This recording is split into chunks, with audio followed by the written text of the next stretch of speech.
సైమాస్టర్ academy. Continuation for circles questions exercise 1C second రోమన్లో కొన్ని మిగిలిపోయిన questions which are again related to tangent, normal, length of chord, ఆ మోడలే. So ఇక్కడ part number 13 ఇది. 12 videos already upload చేశాము. This is the 13th one. Question ఏంటి అంటే, I said that read the question properly. Find the equation of the circle. అంటే concept circle find చేయాలి. దాని సెంటర్ ఇచ్చాడు విత్ సెంటర్ 2,3. ఆ సర్కిల్కి ఈ లైన్ అంట టచ్ అవుతుందంట. అయితే సర్కిల్ ఈక్వేషన్ ఏంటి అని అన్నాడు. Diagram very important. ఏంటంటే డయాగ్రామ్. సో సర్కిల్ కావాలి, ఇవ్వలేదు, సర్కిల్ కావాలి. This is the required one. దీని సెంటర్ ఇచ్చాడు. ఎంత ఇచ్చాడంటే 2,3 ఇచ్చాడు. దీన్ని ఒక లైన్ టచ్ చేస్తుందని చెప్తున్నాడు. ఇగో this is the given line. What is the line? 3x - 4y + 1 = 0. ఈ లైన్ ఈ సర్కిల్ని టచ్ చేస్తుంది. ఆ సర్కిల్ సెంటర్ ఇచ్చాడు కానీ రేడియస్ ఇవ్వాలి. రేడియస్ వచ్చేస్తే ఆన్సర్ అయిపోతుందిగా. సో దానికోసం ఏమన్నాడంటే, ఈ సర్కిల్ని లైన్ టచ్ చేస్తుంది అన్నాడు. ఈ పాయింట్ నుంచి అంటే సెంటర్ నుంచి ఈ లైన్కి టచ్ అయ్యే లైన్కి distance which is perpendicular distance కనుక్కుంటే నథింగ్ బట్ రేడియస్ అవుతుంది. ఎందుకు సార్ అంటే, టచ్ అవుతున్నప్పుడు రేడియస్ =DAగా or =D. Already we discuss in previous videos. So ఆ D ఫైండ్ చేస్తే DR సేమ్ కాబట్టి ఆ Dనే R అనుకొని x - h² y - k² R² substitute చేస్తే అయిపోతుంది. చాలా ఈజీ క్వశ్చన్. ఓకేనా? So now we have to find D find చేద్దాం. దానికోసం D is nothing but what? Distance from centre to the line. ఈ సెంటర్ని x1 y1 అనుకోండి. ఒక పాయింట్ నుంచి ఒక లైన్కి డిస్టెన్స్ కావాలంటే ఆల్రెడీ మన దగ్గర ఫార్ములా ఉంది. mod of ax1 + by1 + c/√a² + b². ఇది మన దగ్గర ఉన్న ఫార్ములా. x1 y1 అనే పాయింట్ నుంచి ax + by + 0 అనే లైన్కి distance. This is the formula to find the distance from a point to the line. So ఇందులో already a we know what is a = 3 and b = -4 and c = 1 and x1 y1 2,3. Substitute చేయండి ఇక్కడ, which is equal to ax1. a అంటే ఎంత? 3. x1 అంటే 2. 3 2 జా 6 and by1 -4 3 జా -12 and c, what is c? +1 mod by√a². a² 3² 9, b² 4² 16 which is equal to 6 + 1 7. 12 లో 7 తీసేయండి, -5 ఉంటుంది. mod of -5/√25. mod of -5 which is nothing but 5 /√25/5. 5 cancel 1. So radius ఎంత వచ్చింది అంటే, సారీ పర్పెండిక్యులర్ డిస్టెన్స్ ఎంత వచ్చింది అంటే 1.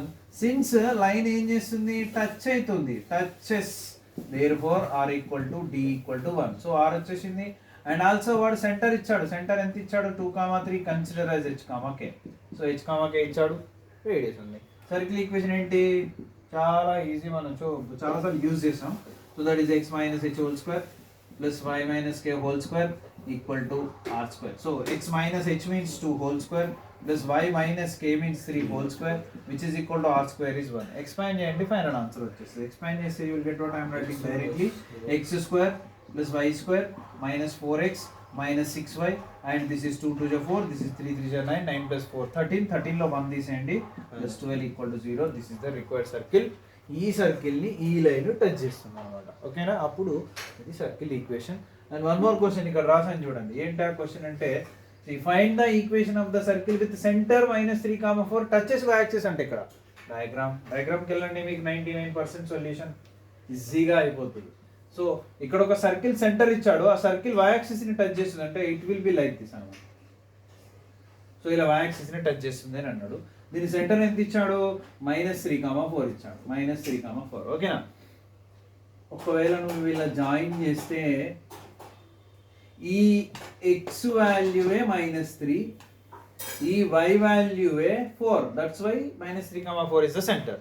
ఇది సర్కిల్ కావాలి, సర్కిల్ ఈక్వేషన్ కావాలి. దానికి సేమ్ దీనికి ఇచ్చినట్టే సెంటర్ ఇచ్చాడు. ఇంతకుముందు లైన్ టచ్ అయింది కాబట్టి మనం ఏం చేసాం? సెంటర్ నుంచి లైన్కి డిస్టెన్స్ కనుక్కున్నాము. అది మనకు D వచ్చేసింది, R అనుకున్నాం. ఎందుకు అంటే టచ్ అయింది కాబట్టి R = D. ఇక్కడ ఏం టచ్ అవుతుంది అంటే y యాక్సిస్ టచ్ అవుతుంది అని అంటుండు వాడు. సో y యాక్సిస్ టచ్ అయినా కూడా y యాక్సిస్ also ఒక లైనే. సో ఈ సెంటర్ నుంచి y యాక్సిస్కి డిస్టెన్స్ ఎంతో కనుక్కుంటే అదే రేడియస్ అయిపోతుంది. Common sense, very very simply we can say, ఈ సెంటర్ నుంచి which is centre right. So centre నుంచి ఈ డిస్టెన్స్ ఏమవుతుంది? మనకి R అవుతుంది. కానీ ఈ డిస్టెన్స్ కదా, అంటే ఆ డిస్టెన్స్ ఎంత తీసుకోవచ్చు? 3 యూనిట్స్ తీసుకోవచ్చు. -3 కదా సార్, 3 ఎందుకు తీసుకుంటామంటే డిస్టెన్స్ ఆల్వేస్ పాజిటివ్ ఉంటుంది కాబట్టి ఆర్ ఈక్వల్ టు 3 డైరెక్ట్గా వచ్చేసింది. లేదు సార్ నేను ఫార్ములా యూజ్ చేసి కనుక్కుంటా సార్ అంటే ఫార్ములా యూజ్ చేసిన ఆర్ ఈక్వల్ టు 3 వచ్చేస్తుంది, డి వాల్యూ 3 వచ్చేస్తుంది. ఓకేనా? ఎందుకు సార్ అంటే y axis equation x equal to 0. ఈ x ఈక్వల్ టు 0కి ఈ పాయింట్ నుంచి డిస్టెన్స్ కనుక్కోవాలంటే సేమ్ ఫార్ములా వాడితే, ఒకవేళ మాడ్ ఆఫ్ ax1 ఫార్ములా వాడితే d ఈక్వల్ టు a అంటే ఇక్కడ 1, x1 అంటే ఎంత -3, so that is what -3. b లేదు c లేదు by root over a square plus b square అంటే x కోఎఫిషియంట్ 1 కాబట్టి 1 square 1 which is nothing but ఎంత వచ్చింది మళ్ళీ 3 అంటే రేడియస్ మళ్ళీ ఎంత అయింది 3 అయిపోయింది. కానీ ఇదంతా చేయొద్దు, మనం చాలా ప్రాక్టీస్ చేసి ఉన్నాం కాబట్టి డైరెక్ట్గా ఇక్కడ డయాగ్రామ్ డ్రా చేసుకోగానే ఆర్ ఈక్వల్ టు 3 వచ్చేసింది. సో ఆర్ ఈక్వల్ టు 3 వచ్చేసింది అండ్ ఆల్సో సెంటర్ ఎంత ఉంది -3, 4 ఉంది కదా which is h, k. So centre ఉంది, రేడియస్ ఉంది, ఫార్ములా ఏంటి x - h whole square y - k whole square equal to r square. కాబట్టి x minus h which is +3 whole square plus y minus k which is -4 whole square which is equal to r square అంటే 3 square 9. దీన్ని explain చేస్తే మళ్ళీ ఇలాంటి ఒక circle వచ్చేస్తుంది general form, that is x square plus y square plus 6x and minus 8y, 3 3 जा 9, 4 4 जा 16. ఇక్కడ ఉన్న 9 ఇక్కడ ఉన్న 9 క్యాన్సిల్ అయిపోతుంది, ప్లస్ 16 ఈక్వల్ 0 వస్తుంది. లేదంటే మీరు a plus b whole square a minus b whole square explain చేసి యాడ్ చేసినా ఇదే వచ్చేస్తుంది. So this is the final answer for this question. Okay, so third exercise third Roman కూడా అన్ని ప్రాబ్లమ్స్ నేను ఇప్పుడు కంటిన్యూ చేస్తాను. ఇది సెకండ్ రోమన్. ఇదే సెకండ్ రోమన్లో ఇంకొక క్వశ్చన్ ఉంది. ఆ క్వశ్చన్ ఏంటంటే find the equation of the tangents to the circle. So I'm writing question. Actually ఇది నేను ఎక్స్ప్లెయిన్ చేయదలుచుకోలేదు. ఎందుకు చేయదలుచుకోలేదు అంటే ఆల్రెడీ టాంజెంట్ క్వశ్చన్ చాలా చేసాము, బస్ మీకు ఒకసారి చెప్తా. వాడు ఏమడుగుతున్నాడంటే టాంజెంట్స్ ఫైండ్ చేయండి అని అడుగుతున్నాడు. Question number 6th question, tangents find చేయండి. ఏ సర్కిల్కి ఫైండ్ చేయాలి అంటే suppose x square plus y square minus 8x minus 2y plus 12 is equal to 0 అనే సర్కిల్కి టాంజెంట్స్ కావాలి. సో ఇలాంటి సర్కిల్ సర్కిల్ ఇచ్చాడు, దీనికి టాంజెంట్ కావాలి. టాంజెంట్ కావాలి అంటే నీకు పాయింట్ కావాలి. పాయింట్ ఉంటేనే టాంజెంట్ వస్తుంది. ఐదర్ పారామెట్రిక్ పాయింట్ కావచ్చు లేదా వేరియబుల్ పాయింట్ కావచ్చు. లేదంటే ఆ టాంజెంట్కి ఇంక్లినేషన్ అన్నా వస్తుంది y equal mx plus r minus ఫార్ములాతో. మనకి ఇంక్లినేషన్ ఇవ్వలే, పాయింట్ ఇవ్వలే, కానీ ఒక హింట్ ఇచ్చాడు. ఏమిచ్చాడు? Find the tangents to this circle the points whose ordinates are 1. Ordinates are 1. So suppose ఇక్కడ ఒక పాయింట్ తీసుకున్నాం అనుకోండి, x1 y1 అనే పాయింట్ తీసుకున్నాం. టాంజెంట్ కనుక్కోవచ్చు, s1 = 0 ఫార్ములా. ఈ పాయింట్లో ఆర్డినేట్ 1 ఇచ్చాడు. ఆర్డినేట్ అంటే ఎప్పుడు కూడా y కోఆర్డినేట్ అనమాట. సో ఇక్కడ నీకు ఏమి ఇచ్చాడు అంటే ఈ పాయింట్ Pలో x వాల్యూ ఇవ్వలేదు, y వాల్యూ 1 ఇచ్చాడు. మరి ఎక్స్ వాల్యూ లేకుండా మళ్ళీ ఎలాగ అనుకుంటాం సార్ మనము? ఎక్స్ వై రెండు ఉంటేనే అప్పుడు కోఆర్డినేట్ రెండు ఉంటాయి కాబట్టి s1 = 0 ఫార్ములాలో సబ్స్టిట్యూట్ చేయొచ్చు. టాంజెంట్ ఫార్ములా ఏంటి అంటే s1 = 0 కదా. That is what x(x1) y(y1) g of x plus x1 plus f of y plus y1 plus c = 0. ఇది టాంజెంట్ ఫార్ములా. ఒక పాయింట్ ఇస్తే so x1 y1 compulsory point x1 y1 ఉండాలి. జిఎఫ్సీలు అంటే we can find from the circle. మరి ఇక్కడ మనకు only ఆర్డినేటే ఇచ్చాడు 1 అని. What about X value? X value ఇవ్వలే. నెక్స్ట్ క్వశ్చన్లో అంటే 7th క్వశ్చన్లో ఏమి ఇచ్చాడు? సర్కిల్ ఇచ్చాడు, ఆర్డినేట్ బదులు ఆబ్సిసా ఇచ్చాడు.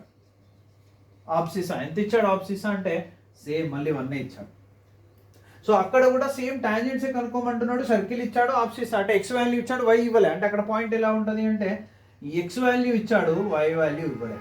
మళ్ళీ ఎక్స్ వాల్యూ ఇచ్చి వై వాల్యూ ఇవ్వకపోయినా కూడా sorry for the disturbance. So ఇక్కడ ఆబ్సిసా ఇచ్చాడంటే ఎక్స్ వాల్యూ ఇచ్చాడు, వై వాల్యూ ఇవ్వలే. ఇక్కడ ఆర్డినేట్ ఇచ్చాడు అంటే వై వాల్యూ ఇచ్చాడు, ఎక్స్ ఇవ్వలే. మరి ఎక్స్ ఎలా కనుక్కోవాలి ఇక్కడ, వై ఎలా కనుక్కోవాలి ఇక్కడ అంటే సింపుల్. ఇది కదా పాయింట్, అంటే సర్కిల్ మీద ఉంది కదా, జస్ట్ ఇది తీసుకెళ్ళి ఇందులో సబ్స్టిట్యూట్ చేయండి. పారాబోలాలో కూడా ఇదే మోడల్ క్వశ్చన్, ఎలిప్స్లో కూడా ఉంటాయి, హైపర్బోలాలో కూడా ఉంటాయి. ఈ పాయింట్ని తీసుకెళ్ళి ఇందులో సబ్స్టిట్యూట్ చేద్దాం. చేస్తే ఏమైతుంది ఒక్కసారి ఇక్కడ చేస్తున్నా చూడండి. This is that solution. x² + y² - 8x - 2y + 12 = 0లో ఈ పాయింట్ని సబ్స్టిట్యూట్ చేస్తున్నా. అప్పుడు ఏమవుతుందంటే x² ఎందుకంటే మనకి x లేదు, y² విల్ బి 1 ఎందుకంటే y వాల్యూ 1 ఉంది. సరే ఎందుకు సబ్స్టిట్యూట్ చేస్తున్నాను? పాయింట్ సర్కిల్ మీద ఉంది కాబట్టి సబ్స్టిట్యూట్ చేస్తున్నాం. ఉంటేనే టాంజెంట్ వస్తుంది. ఓకేనా?